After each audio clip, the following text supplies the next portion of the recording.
Assalamualaikum warahmatullahi wabarakatuh. Alhamdulillahilladzi ja'ala ramadhana syahrus syiyam wal qiyam, wassalatu wassalamu ala khairil anam, nabiyyina Muhammadin sayyidil arabi wal ajam, wa ala alihi wa sahbihi wa man tabi'ahu bi ihsanin ila yaumiz ziham, amma ba'd. Sobat berlian Masemba yang dimuliakan oleh Allah Subhanahu wa taala. Alhamdulillah, pada kesempatan kali ini dalam acara yang sedikit berbeda, yaitu talk show Berlian Masemba.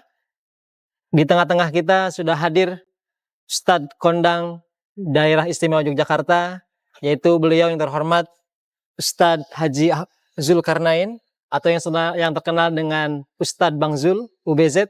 Assalamualaikum Ustadz. Waalaikumsalam warahmatullahi wabarakatuh. Gimana kabarnya Ustadz nih? Alhamdulillah. Alhamdulillah. Semuanya dalam keadaan indah dan menyenangkan, karena semua ini kita jalani hanya satu tujuan, itulah untuk ibadah. Masya Allah. Di kesempatan kali ini kita sangat beruntung sekali bisa menghadirkan beliau di tengah-tengah kita. Beliau adalah salah satu orang tua juga dari siswa MTS Negeri 9 Bantul, yaitu Ananda Muhammad Bizdan Zulkarnain. Pada kesempatan talk show Berlian Masemba ini kita akan berbincang tentang makna sabar dan bagaimana implementasi sabar dalam kehidupan. Kadang-kadang sabar itu mudah diucapkan tapi susah untuk dilaksanakan, Bang. Gimana itu menurut Abang sendiri? Ya, sebelum kita mulai, ada satu kalimat yang indah terkadang tapi menggelikan. Sabar itu adalah merupakan pelita hati. Tapi tidak sedikit orang-orang yang mengatakan terlalu sabar makan hati. Ya, makasih Ustaz Fadli. Talkshow Masemba yang ada, semuanya sahabat Masemba dimanapun berada, yang Bang Zul cintai dan dirahmati Allah Subhanahu wa Ta'ala. Kesempatan kali ini suatu kehormatan yang memang sebuah dadakan. Tapi insya Allah mudah-mudahan kita ingin satu tujuan dalam hidup ini kan bisa menjadi apa yang disampaikan oleh Rasulullah, khairun nas anfa'uhul linnas. Sebaiknya manusia itu adalah yang bermanfaat bagi manusia lain.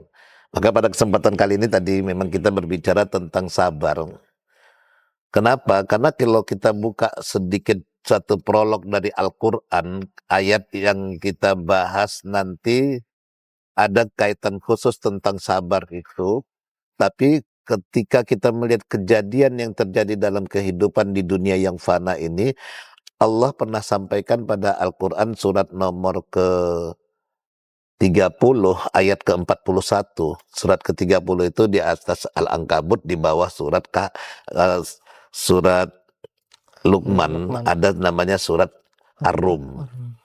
Ya, saya nggak mau nyebut nama surat nomor 30 aja biasanya, karena kalau sebut Ar-Rum nanti dikirain pemirsa sahabat Masemba kok istrinya dibawa-bawa terus. Namanya Ustaz Arum.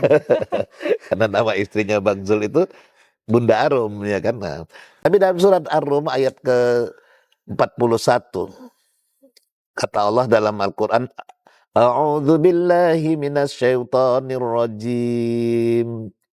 Zuharal fasadu fil barri wal bahri bima kasabat aydin nas liyuziqahum ba'dalladzi 'amilu la'allahum yarji'un. Sadaqallahul azim. Tampak, kata Allah, kerusakan di daratan juga di lautan, semua ulah daripada perbuatan manusia. Tangan manusia itu artinya amal dari perbuatan manusia. Maka Allah akan mengambil satu hal yang memberikan sikap dari apa yang diperbuat tadi dengan balasan sesuai apa yang telah mereka perbuat untuk bisa kembali kepada Allah. Jadi kaitannya dengan sabar, kita melihat terjadi bencana, terjadi kerusakan di sana sini, itu tidak lepas adalah pemberitahuan dari Allah, ini loh apa yang kau perbuat itu loh. Maka ketika Allah katakan dalam Al-Quran surat nomor kedua atau surah Al-Baqarah di ayat 155 hatta 156, Allah sampaikan demikian. Nanti kita uraikan juga, mudah-mudahan bisa sampai waktunya. Karena bagaimanapun menjelang Lebaran ini pun kita diuji dengan kesabaran. Kesabaran. Sabar bisa nggak mudik. Sabar nggak Sabar. dapat THR, Bang? Dapat THR Oh, aja dapat masih bingung THR. dia. THR-nya untuk beli, untuk tiket pulang gimana? THR-nya cukup nggak untuk oleh-oleh? THR-nya cukup nggak untuk tamasya nanti selama di sana? Itu kan dipikir juga. Ternyata THR-nya cukup nggak untuk beri THR yang di rumah kerja gitu. Makanya ketika Allah katakan dalam surat Al-Baqarah 155, A'udzu billahi minasyaitonir rajim wa lanabluwannakum bisyai'im minal khaufi wal ju' wa naqsim minal amwal wal anfusi was samarat wa basyiris sabirin. Nah, ini dia. Kata Allah, aku uji engkau hai hambaku bisyai'in minal khauf, dengan rasa takut, wal ju' rasa lapar, wa naqsim minal amwal, kekurangan harta benda, wal anfusi bahkan jiwa raga kita, wasamarat buah-buahan atau makanan. Yang semua ini kata Allah wa basyiris sabirin. Iya sih dengan kesabaran. Nih, Bagaimana kita bisa sabar? jadi Pertanyaannya begitu Ustaz. Kalau kita bicara tentang hidup yang ada ini, ya memang harus kita hadapi dengan sabar. Kenapa? Karena kalau kita ingin betul-betul menjadi seorang mukmin yang muttaqin, apalagi di bulan puasa ini, tujuan puasa ini kan la'allakum tattaqun. tattaqun. Agar kamu sekalian jadi orang yang takwa. Berarti kita nggak boleh sombong nih, harus sabar. Mentang-mentang kita puasa terus takwa. Belum tentu kata Allah. Allah hanya bilang la'alla, semoga. Ya. Tattaqun, kamu sekalian jadi orang yang takwa. Kalau kita ingin jadi orang yang takwa, kita harus selalu berada dalam ridhonya Allah. Dan di ayat sebelumnya dikatakan oleh Allah, Innallaha ma'as sabirin. Sesungguhnya Allah bersama orang-orang yang sabar. Kalau kita nggak sama Allah, berarti kita nggak sabar. Kalau kita sabar bersama Allah. Kalau kita nggak bersama Allah, berarti kita sama setan. Kenapa? Ngamuk terus. Na'udzubillah min dzalik. Baik. Begitu Ustaz prolognya, mudah-mudahan bisa dijadikan sebagai pengembang komunikasi kita di acara talkshow ini. Bagaimanapun Madrasah Sanawiyah Negeri 9 Bantul ini, Bang Zul suka mengamatinya, keren dengan berbagai prestasi dan situasi yang termotivasi untuk mencapai satu inovasi-inovasi yang luar biasa demi mempersiapkan diri menghadapi indahnya kehidupan yang penuh sinergi. Masya Allah, luar Masya biasa. Allah. Subhanallah. Pemirsa Sobat Berlian yang dirahmati Allah Subhanahu wa taala, tadi Bang Zul sudah menyampaikan tentang betapa banyak keistimewaan sebetulnya yang didapatkan oleh orang-orang yang sabar. Cuma dalam prakteknya tadi saya sampaikan, saya juga bertanya, kadang-kadang ada yang bertanya seperti ini, Bang. Sabar itu ada batasnya nggak sih?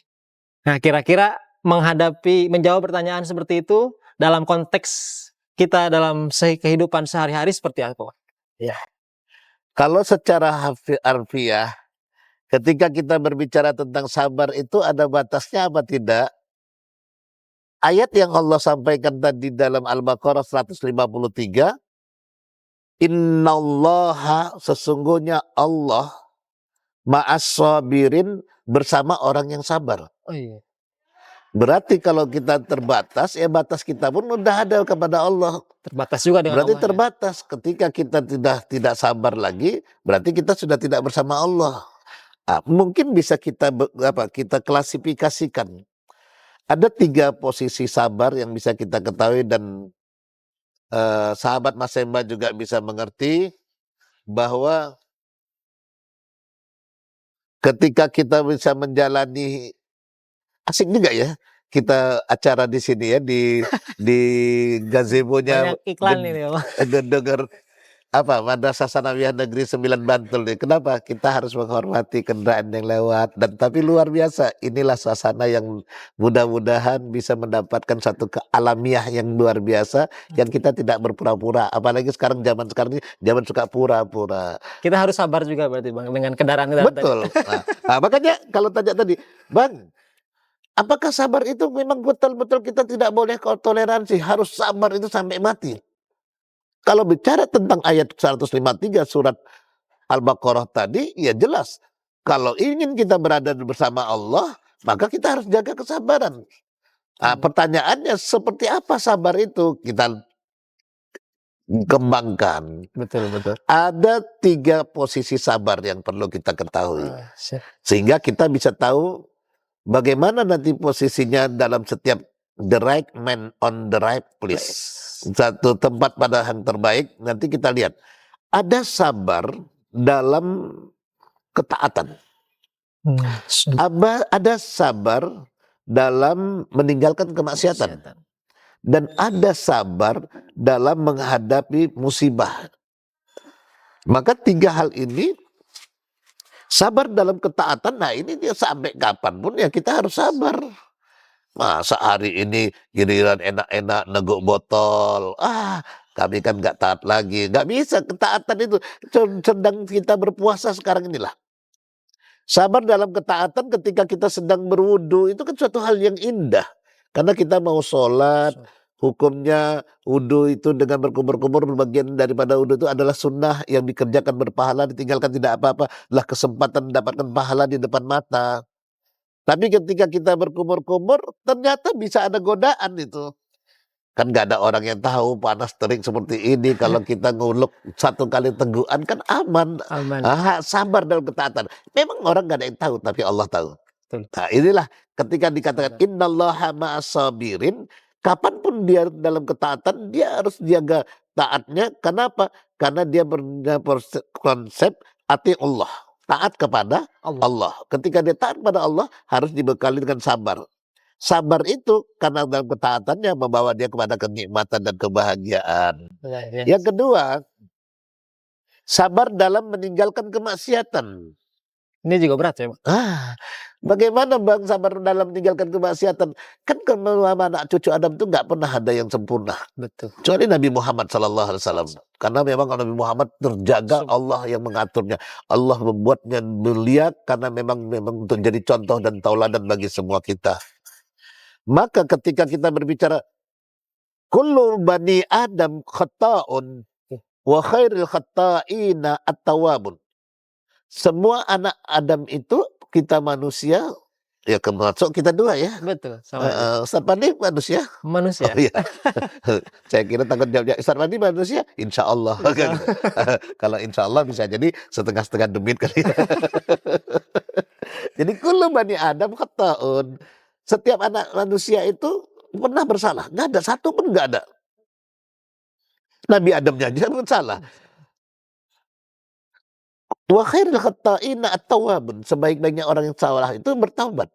Ketika dia bertaubat dari kesalahannya, kemaksiatan yang pernah dilakukannya, berjalan dengan waktu, ada godaan. Ya, betul. Misalnya dia punya teman waktu dia masih hidupnya penuh dengan hura-hura, duitnya pun poya-poya, beli minuman yang bisa membuatkan hilang kendali jiwa. Ya, topi miring, ya boleh sebut nggak ini? Ketika dia minum, masa lalunya nggak ada masalah karena dia sekarang sudah bertobat. Tapi ketika pada suatu saat temannya datang, ayo dong, Bang Zul, sekali dong, sak sloki aja. Ketika saat itu sabar dalam meninggalkan maksiat. Jangankan sak seloki, sak glek gitu aja pun tidak boleh. Di situlah butuh kesabaran tadi. Maka ditanya, sabar itu sampai di mana batasnya? Tidak ada batas. Batasnya. Karena baik dalam ketaatan, baik dalam meninggalkan kemaksiatan, ketika dia berbuat dosa, ada temannya menggoda, ayo dong bro, kapan lagi kita sekalipun belum tentu seumur hidup bisa ketemu lagi. Situlah godaan kesabaran tadi untuk meninggalkan kemaksiatan. Singkat cerita, 2 hal itu tadi tidak ada toleransi. Betul. Ketika sabar dalam taat, sabar dalam meninggalkan maksiat, kita akan berusaha semaksimal mungkin. Beda dengan ada kawasan tentang berbicara tentang maaf dalam kata gibah kan gitu. Beda bicaranya seperti itu. Itu masih ada hal-hal yang bisa ditoleransi. Boleh menceritakan kekurangan orang kalau kekurangan itu bukan menjadikan dia jatuh. Betul. Bukan menjadikan dia jelek. Misalnya ada seseorang yang cacat, ketika dia terkenal dengan cacatnya, malah dia bangga dipanggil dengan panggilan cacatnya tadi. Padahal dalam hukum Quran pada surat nomor ke-49 di ayat ke-12 jelas itu dilarang. Al-Hujurat ayat 12. Tapi karena di sini ujian kesabaran tadi, Dua hal ini, sabar dalam ketaatan, sabar dalam meninggalkan kemaksiatan, tidak ada Tidak ada batas. batasnya. Yang ketiga, ini dia. Ya, sabar dalam Sabar musibah. dalam menghadapi musibah.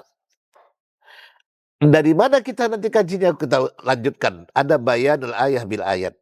Ayat menjelaskan ayat sebelumnya. Apa itu? Surat Al-Baqarah ayat 156. Ketika Allah katakan, siapa sih yang sabar itu? Nah, alladzina idza asabathum musibah qalu inna lillahi wa inna ilaihi raji'un. Orang yang dikatakan bersabar ketika datang padanya satu musibah, dia selalu kembalikan semua, kami ini milik Engkau ya Allah, dan kami kembali pada Allah. Barulah nanti apapun wujud musibahnya, ketika dia menghadapi musibah, dia semua kembali kepada Allah. Kesabaran yang seperti inilah Ustadz, yang bisa mengantarkan kita musibah itu nanti, baru kita kategorikan lagi, ada macam-macam musibah. Mau sekarang apa nanti?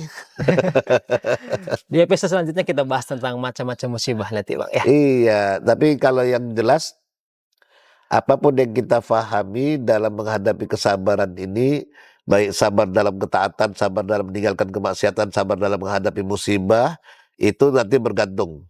Ya kita tuntaskan aja lah ya, insya Allah. Musibah yang ada berwujud ujian, musibah yang berwujud teguran atau peringatan, atau musibah berbentuk azab. Yang berbentuk ujian itu, kalau andaikan orang itu taat kepada Allah, jauh dari kemaksiatan, datang padanya musibah, itu ujian. Kesabaran harus lebih kuat. Kenapa? Karena dia mau diangkatkan derajatnya. Ada orang yang kena musibah, dia sendiri taat kepada agama, tapi juga doyan kemaksiatan, STMJ lah, sholat terus, maksiat jalan. Nah kan gitu. Kalau sudah terjadi demikian, itu peringatan. Diingatkan oleh Allah, kalau dia mau berubah, selamat. Kalau nggak berubah, alamat. Nah, yang terakhir, kalau dia musibah berbentuk azab, ini yang kita khawatirkan. Jadi bisa lanjutan dari istidrat gitu ya. Ketika seorang kena musibah, dia tidak pernah ada ketaatan pada Allah, tapi hanya ada kehidupannya dengan maksiat setiap waktu. Datang padanya musibah, azab, perskot di dunia, cemplung ke neraka di akhirat besok. Demikian Ustadz Fadli, sekedar untuk kita bisa bertolksoria di lingkungan Madrasah Sanawiyah Negeri 9 Bantul, insya Allah. Baik, luar biasa apa yang disampaikan oleh Ustadz Bang Zul tadi tentang, jadi sabar itu pemirsa berlian Mas Emba ternyata tidak ada batasnya. Yang ada justru kita harus makin kuat, harus makin tabah. Baik itu sabar dalam menghadapi, melaksanakan kebaikan, ketaatan, sabar dalam menghindari kemaksiatan, dan sabar dalam menghadapi musibah yang datang dari Allah Subhanahu wa Ta'ala. Yang terakhir ini Bang, sebelum kita tutup sesi kita pada pagi hari ini, pada hari ini, kiat-kiat apa agar kita menjadi orang yang sabar, orang yang disayangi oleh Allah Subhanahu wa Ta'ala? Ya kembali kepada Allah lagi. Makanya Quran itu luar biasa, ketika Allah katakan syahrul ramadan alladzi unzila fihil Quran hudal linnas. Petunjuk sama manusia, apalagi kita yang merasa dirinya ingin menjadi orang yang bertakwa, ya kan? Maka ketika Allah katakan di surat yang berbeda, tadi surah Al-Baqarah 185, di surat yang berbeda, surat nomor ke-17 ayat 82. Apa kata Allah? Surat 17 itu surat Al-Isra. Nah, wa nunazzilu minal Qur'an ma huwa syifaa'un wa rahmatun lil mu'minin. Kami turunkan Al-Qur'an yang merupakan sebuah penawar, obat, dan membawa kasih sayang bagi orang yang beriman. Kalau ditanya, apa kiat-kiatnya? Ya kiatnya kembali Quran lagi. Di penghujung surat Al-Baqarah kata Allah, la yukallifullahu nafsan illa wus'aha. Allah tidak pernah memaksakan satu kehendak pada hambanya kecuali sebatas kemampuan hambanya untuk melakukan kehendak. Apapun kehendaknya. Kalau kita tahu ilmunya di situ, barulah kita mau diangkat derajatnya. Kita lagi diperingati. Kita kalau nggak paham dijeblosi ke api neraka. Disitulah akhirnya ketemu kiat-kiatnya. Maka kita harus imbangi yang paling utama apa? At-tawazun bainas sukri was sabar. Tanamkan keseimbangan antara Syukur bersyukur dan dan sabar. bersabar. Kalau orang bersyukur, dia harus imbangin dengan kesabaran. Kalau enggak diimbangin dengan kesabaran, jadi kufur. Dapat duit 50 euro, alhamdulillah ya Pak ya, kita bisa beli minyak goreng. Besok dapat lagi 50 euro, alhamdulillah ya Pak ya, kita bisa beli beras, anak-anak masih bisa makan. Hari ketiga dapat 50 euro, nggak sabar. Papa, cuma 50 euro, kapan sugihnya? Nah, itu yang terjadi. Insya Allah mudah-mudahan demikian Mudah-mudahan. sebagai ending daripada pembicaraan ini, semoga bisa mewarnai di lingkungan acara apa kita ini Podcast, talk podcast show, talk talk show show Sobat Berlian. Sobat Berlian, dan mudah-mudahan bisa mewarnai pemateri-pemateri yang ada, yang mungkin semuanya bisa menjadi sarana untuk mendapatkan pahala yang terus mengalir walaupun kita yang para pemateri sudah tidak ada di dunia ini. Itulah pahala dari ilmu yang bermanfaat. Amin. Amin. Termasuk juga kameramennya tuh. Ganteng dia lagi, ya kan? Baik, pemirsa Sobat Berlian Masemba yang dirahmati Allah Subhanahu wa taala. Terima kasih atas penjelasan ilmunya yang disampaikan oleh yang terhormat Al-Mukarram Ustadz Bang Zul. Mudah-mudahan apa yang beliau sampaikan bisa kita terapkan, bisa kita amalkan dalam kehidupan sehari-hari, sehingga kita semua Sobat Berlian Masemba bisa termasuk hambanya Allah yang as-sabirin was-sabirat, orang-orang yang sabar dalam situasi, dalam segala kondisi apapun. Terima kasih kami sampaikan Ustadz Bang Zul. Sama-sama, kembali Kita tutup kasih. podcast talk show kita pada hari ini. Amin. Sekian. Hasbunallah wa ni'mal wakil. Wallahul muwaffiq ila aqwamit thoriq. Assalamualaikum warahmatullahi wabarakatuh. Waalaikumsalam warahmatullahi wabarakatuh.